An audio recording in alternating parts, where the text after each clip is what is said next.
Okay, we are live. Ready. Water. The old man approached 80 years with no trepidation. The shadows crept closer, challenging the sun. Death was a black widow slinking across its web.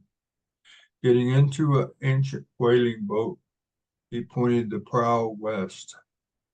The oars fit his hands like a woman. As the land disappeared, icebergs with seals catching fish and polar bears catching seals floated by.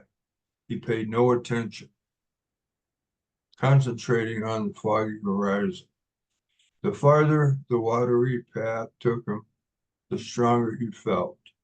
Gnawing on blubber, he tossed chunks to passing seagulls. The sun and wind furrows that plowed his face and surrounded his eyes vanished, his vision being clear and strong.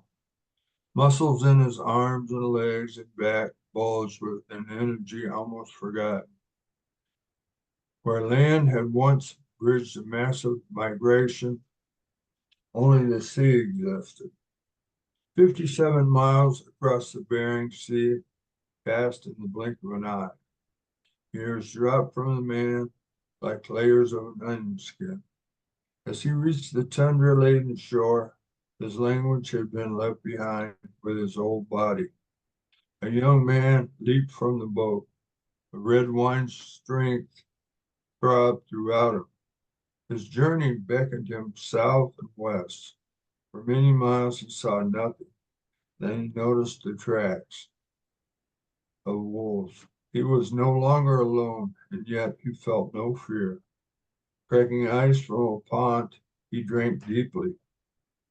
That night, sleeping under a billion stars, he knew it would be his last as a man.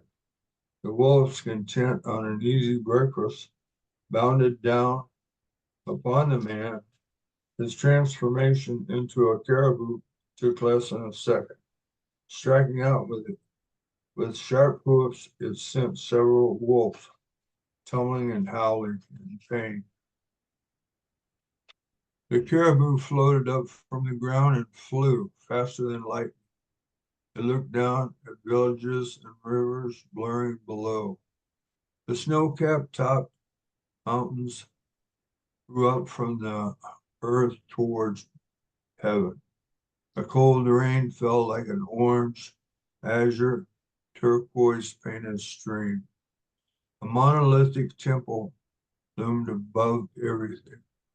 Monks in saffron colored robes followed each other in solemn order.